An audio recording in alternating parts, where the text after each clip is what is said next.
There are a lot of us out there who have been in relationship with narcissists, and a lot of times when you've kind of gone round and round with a narcissist, you've usually spent, for by and large, most of us, you've spent years in a relationship with that person. Whether it be a friendship or whether it be a romantic relationship or whether it be a family situation, and myself included. I can kind of count myself into that category, right?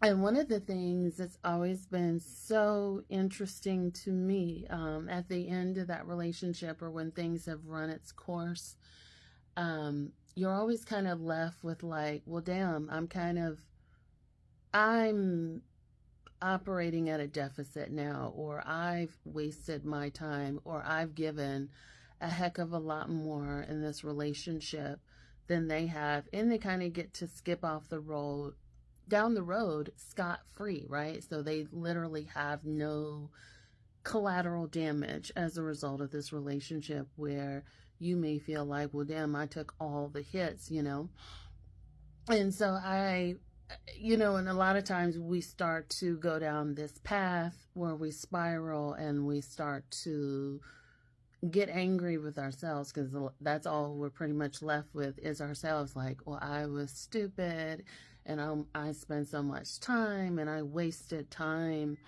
and we start to look at like how much time we wasted, particularly as women, right? When we're young, we're beautiful.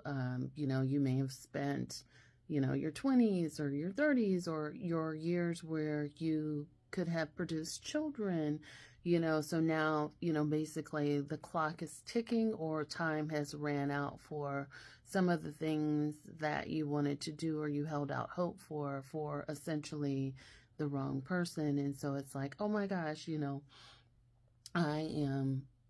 I've wasted so much time, or I've been so dumb in this relationship. And now you kind of have this inward negativity towards yourself. And I would invite you, instead of turning inward and being hypercritical of yourself, I would invite you to look at it this way, reframe it in a way like, I've had so much love to give that I could even love a narcissist, right?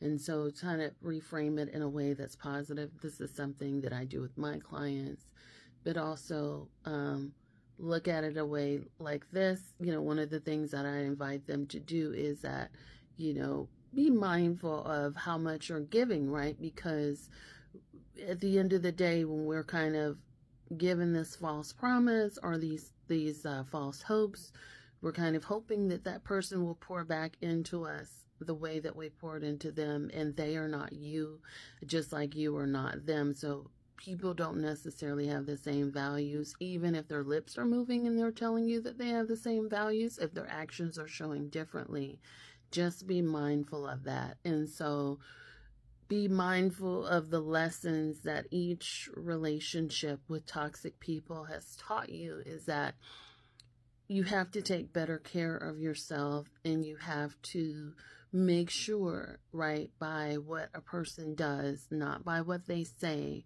that their values and their actions are actually aligned with yours.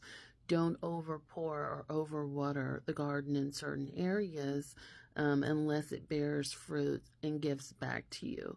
And so that could help you with those feelings of resentment.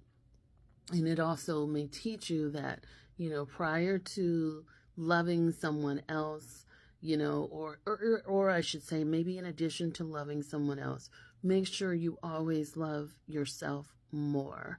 Never pour from an empty cup, but make sure you're not allowing yourself to prioritize other people over yourself, because that can, people do take advantage of that. People can see that, or abuse that, rather. If you're very kind, you're very empathetic, that needs to be managed and and